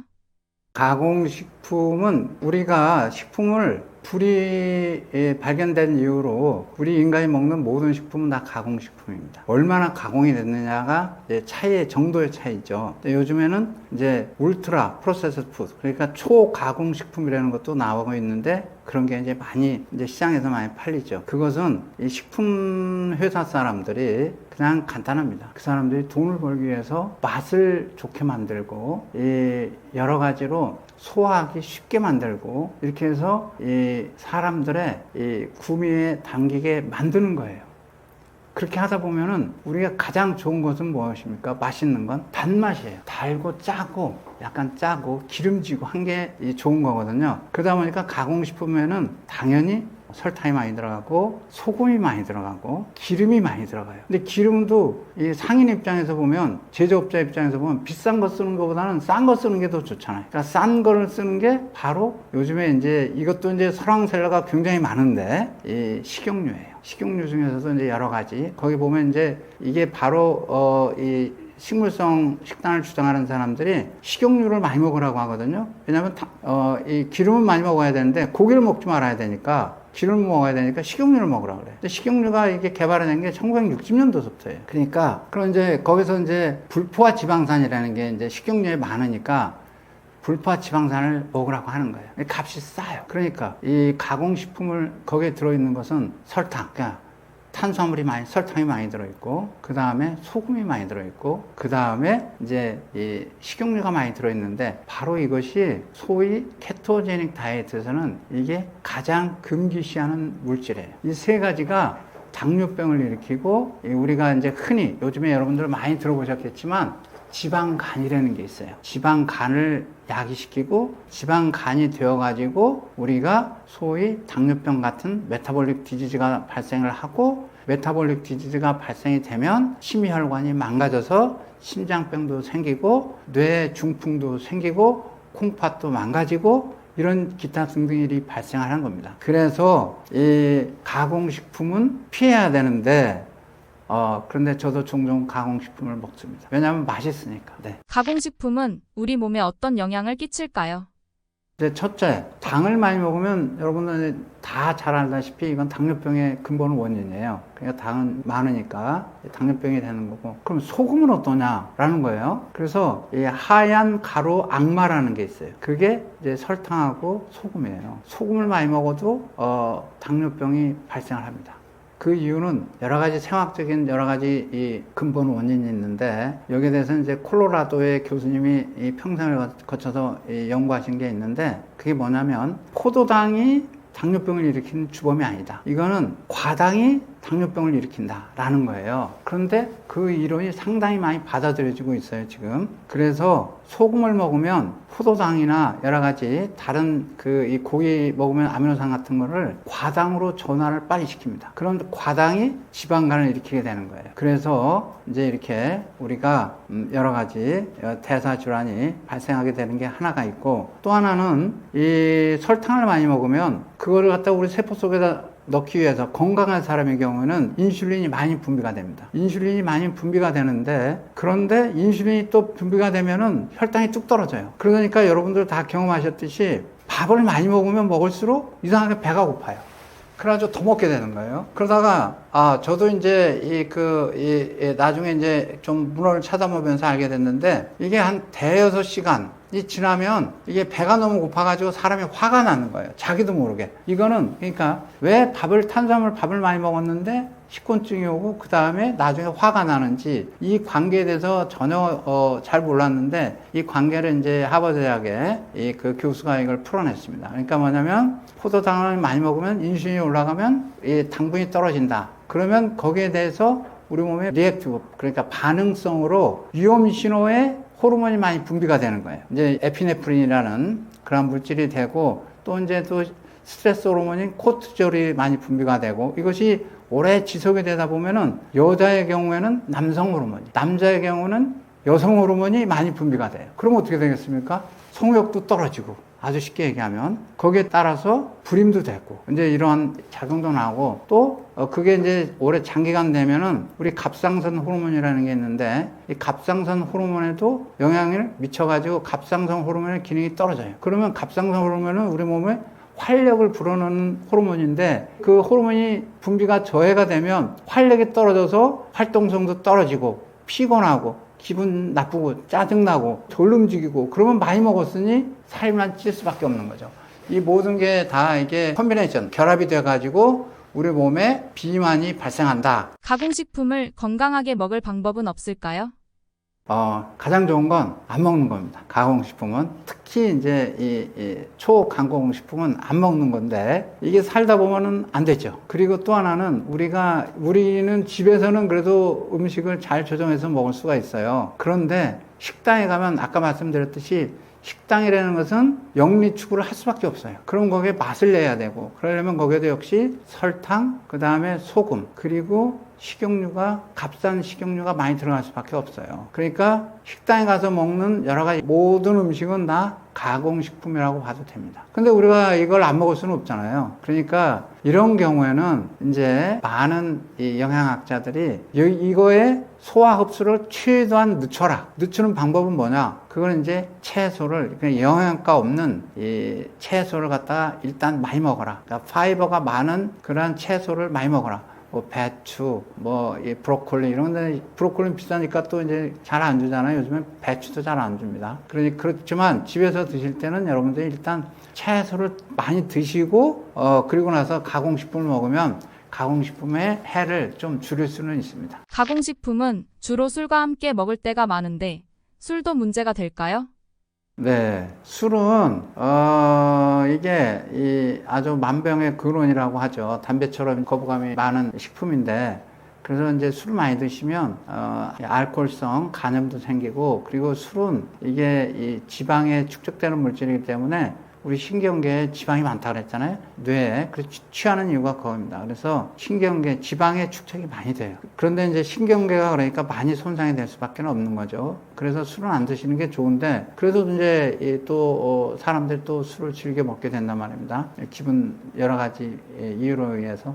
근데 술만 먹는 게 아니고 반드시 그때 치킨도 시켜서 먹고, 그 다음에 또 칩 같은 것도 많이 먹고, 또 조금 정해하면 또 이제 치즈 같은 것도 많이 먹고 이렇게 되는 거예요. 그러니까 영양분이 가공식품이 일단 많이 먹게 돼 있어요. 안주로 해서. 이것뿐만이 아니고 이 술 자체가 우리 간에서 이게 해독이 될 때 이것이 요게 조금 이제 어려운 생학적 문제인데, 술이 이 분해가 되면서 거기에서 NADH라는 게 나와요. 그러니까 NADH라는 것은 이제 우리가 모든 음식물을 먹으면, 여기 보시면 마크로뉴트리언트 보면 포도당, 지방, 아미노산이 있어요. 여기 보시면 이 가운데 있는 게 이제 지방인데, 거기는 이제 지방산이 이제 체인이 3개가 있어요. 그걸 보시면 탄소가 쭉 있어요. 탄소가 백본이에요. 이 탄소는 어디서 왔느냐? 이산화탄소에서 온 거예요. 이산화탄소는 탄소가 하나예요. 그것을 계속 결합을 시키는 거예요. 식물이 무엇을 이용해서? 햇빛을 이용해서. 그러니까 우리 모든 인간은 태양을 먹고 사는 거예요. 모든 생명, 지구상의 모든 생명체는 태양을 먹고 사는 거예요. 그러니까 태양이 이렇게 결합을 하는데, 탄소는 결합을 손이 4개이기 때문에 거기에 뭔가 붙어야 해요. 근데 거기서 가장 붙는 게 수소예요. 수소가 쭉 붙으면 그 수소가 미토콘드리아라는 데에서, 미토콘드리아 보시면 NADH라는 거하고 FADH2라는 게 있어요. 여기 잘 보시면. 그게 뭐냐면, 아까 그 수소가, 음식물에 있는 수소가, 그게 에너지예요. 그 수소가. 그게 전자예요. 그 수소가 어디로 가냐면, 미토콘드리아에서 NAD라는 거에 붙어요. 그럼 그것이 NADH가 돼요. 또 FAD라는 거에 또 붙어요. 그럼 그 FADH2가 돼요. 그러니까 요게 이제 미토콘드리아 전자 전달계라는 거, 저기 보시면 이제 그 까만 덩어리가 있잖아요. 1, 2, 3, 4, 5 이게 있는데, 그게 그 전자 전달계 컴플렉스 1, 2, 3, 4, 5예요. 거기로 NADH는 컴플렉스 1으로 들어가요. FADH2는 컴플렉스 2로 들어가요. 일단 술을 먹으면 NADH가 만들어져요. 그러니까 우리 몸에 밥을 많이 먹으면 이 NADH가 만들어지면은 그게 ATP가 만들어지는 거예요. 전달계 끝을 보면 ADP가 ATP로 만들어지는 거예요. 근데 우리 몸의 에너지는 ATP인 거예요. 그걸 써가지고 이제 ADP로 바꾸면서 그 에너지가 우리 몸으로 쓰게 되는 건데, 자, 그러니까 밥을 먹으면 NADH가 많아지고 FADH2도 많아질 수 있어요. 술을 먹으면 아주 빠르게 NADH가 올라가요. 그러면은 우리 세포가 어떤 식으로 되냐면 에너지가 풍부한 상태가 되는 거예요. 에너지가 풍부하게 되면 나머지 이제 이렇게 안주로 먹은 건 다 뭐가 되느냐? 우리 세포가 충분한 에너지가 ATP가 있으니까 그거는 뭐로 저장하죠? 우리 동물은 그걸 지방으로 저장하게 되는 거예요. 지방으로 저장하게 되니까 이제 대표적으로 술을 많이 먹었는데 왜 간에 지방이 끼냐 이거예요. 바로 그런 원리로 해서 이 지방간이 됩니다. 근데 이제 지방간이 되면 그 다음에 좀 심해지면 지방 간염이 되고, 물론 이제 신경계에 다 망가지는 거예요. 신경계는 이제 이 다른 저기로 해서 독성에 의해서, 알코올의 독성에 의해서 간이 이렇게 또 지방간이 돼서 간염이 되고, 간병변이 되고, 간암이 돼서 이 모든 것이 또 뭐로 연결이 되냐면 인슐린 레지턴스, 그러니까 인슐린 저항성, 대사질환, 당뇨병으로 발전이 되는 거예요. 그래서 술은 첫 번째 여러 가지 독성에 의해서 우리 그 신경계를 갖다 망가뜨린다. 두 번째, 우리 이 술의 주 대사 기관은 간인데, 간에서 NADH가 너무 많이 만들어지기 때문에 지방간이 만들어진다. 근데 지방간이 만들어지면 그 이후로는 당연히 대사질환과 간암으로 발전할 수 있다라는 겁니다. 그래서 이제 안주도 술 때문에 더 나쁜 역할을 하는 거죠. 네. 케토제닉 식단이 뭔가요? 네, 케토제닉 식단은 그냥 우리 몸이 케톤을 많이 만들어내게 되면은 그 케토제닉 식단이에요. 그런데 의사들은 우리 케톤체가 우리 몸에 혈관에 많아지는 것을 굉장히 겁내합니다. 왜냐하면 인슐린이 없으면 케톤체가 무지하게 많이 만들어져요. 그래서 타입 1 당뇨병에서 인슐린이 주사를 못 내주면은 케톤체가 만들어지거나 아니면 인슐린이 이제 너무나 많이 타입 2에서 인슐린이 너무나 많이 써가지고 갑자기 너무나 많이 써가지고 혈당이 뚝 떨어져 버렸다. 혈당이 너무 떨어지면 또 이제 우리가 어떻게 대처가 안 되니까 지방을 갖다 분해를 해야 되잖아요. 그렇게 하이포글라이세미아가 오면은 이제 그런 상황. 그런데 타입 2에서는 케토에이시도시스라는 건 생기지 않아요. 그러니까 케톤 바디가 많아져 가지고 우리 혈액이 산화되는 걸 케토에이시도시스라고 하는데 거기까지는 타입 2에서는 안 가는데 타입 1에서는 자주 가요. 얼마 전에 김수미 씨가 혈당이 450, 500대 가지고 돌아가셨다고 하잖아요. 바로 이게 이제 이런 상황이 되는 거예요. 이런 상황이. 그런데 일반적으로 케토제닉 다이어트를 하면은 우리가 혈액 내, 아까 같은 경우에는 케톤의 그 농도가 10mm몰이 넘어요. 10mm몰이. 근데 우리가 일반적으로 고기를 많이 먹고 탄수화물을 줄이면 약 3mm몰까지 올라간다고 해요. 그러니까 케토제닉 다이어트라는 것은 한마디로 말하면 우리가 탄수화물을 줄이고 그럼으로써 인슐린량이 떨어지니까 결국은 우리 몸에 지방이 대사가 돼가지고 케톤 바디를 약 3mm몰까지 올릴 수 있는 식사. 이것이 케토제닉 다이어트라고 합니다. 그러니까 더 쉽게 얘기를 하면 탄수화물 먹지 말고 고기 먹으라 하는 거예요. 그게 케토제닉 식단입니다. 건강이 염려되는 사람에게 추천하시는 검사가 있을까요? 네, 이거는 일반적으로 우리나라 사람들은 걱정할 필요가 없어요. 왜냐하면 우리나라는 하도 의료보험제도가 잘 돼 있으니까 여러분들이 굉장히 병원에 쉽게 갈 수가 있어요. 병원에 가서 동네 병원에만 가더라도 혈액 검사해달라. 검사해달라고 안 해도 거긴 또 의사가 여러 가지 또 이유가 있어서 아주 쉽게 얘기를 하면 돈 벌기 위해서 검사를 다 시킵니다. 혈액 검사 다 시키고, 그 다음에 소변 검사 시키고, 이런 이제 뭐 경우에 따라서 이제 대변 검사도 하고, 이런 검사를 하기 때문에 거기에 리스트가 다 있어요. 그렇기 때문에 여러분들이 걱정할 건 그런 거에서는 걱정할 게 하나도 없어요. 뭐 적혈구가 어떤 숫자가 어떻게 되고, 또 뭐 여러 가지 다양한 검사가 다 있어요. 콩팥의 그 수치도 보는 게 있고, 간의 건강을 나타내는 수치도 있고, 또 이렇게 급성으로 여러 가지 염증 분자가, 염증성이 얼마나 있는지, 뭐, 쉽게 말하면 뭐 CRP라는 거, C-리액티브 프로테인 이런 것도 다 되어 있어요. 그러니까 병원에 가서 그냥 검사를 하시면 돼요. 일반적으로. 그런데 여러분이 이제 최근에, 이거는 이제 전 세계적으로 최근에 나온 건데, 여태까지는 당 검사를 했을 때 여러분들이 이 피를 냈어야 돼요. 바늘로 찔러서. 그러니까 이게 아파요. 근데 이거 매일 하고 하루에도 3번씩 하려면 계속 누적이 돼가지고 나중에 너무 민감해져가지고 굉장히 하기가 힘듭니다. 그런데 이게 이제 기술이 발전해가지고 이게 혈액에 피를 내지 않고도 그냥 혈당을 측정할 수 있는 기술이 개발이 됐어요. 그래가지고 이거를 어떻게 하냐면 그냥 우리 몸에 차고 다니면 돼요. 그래서 그거를 이 연속 혈당 측정이라고 하는 건데, 이것은 이제 컨티뉴어스 글루코스 모니터링이라고 하는 건데, 이거를 하면은 여러분들이 쭉 그냥 하루에 이 혈당 변동을 계속 볼 수가 있어요. 요거는 최신 항목이기 때문에 다른 검사는 여러분들이 병원에 가시면 자동으로 하기 때문에 걱정할 필요가 없으나, 연속 혈당 측정기는 여러분들이 병원에 가시면 아주 당뇨병이 시험하신 분들은 우리나라에서 의료보험으로 해줍니다. 그런데 좀 그렇게 되지 않는 경우에는 여러분들 스스로 사가지고 하시면 돼요. 이거를. 그래서 저희 개인적으로는 이것 때문에, 그러니까 연속 혈당 측정기 이게 개발이 되고 나서 여태까지 많은 의사들이 믿었던, 그리고 하버드 대학 그룹에서 많이 주장했던 거기에서 발생하는 여러 가지 부작용, 문제점이 많이 나올 거라고 생각합니다. 그러니까 뭐냐면, 여러분들이 흔히 의사 선생님들이 추천하기를 여러분들 그냥 백미로 된 쌀 먹지 마세요. 현미 드세요. 이렇게 얘기를 하거든요. 근데 이게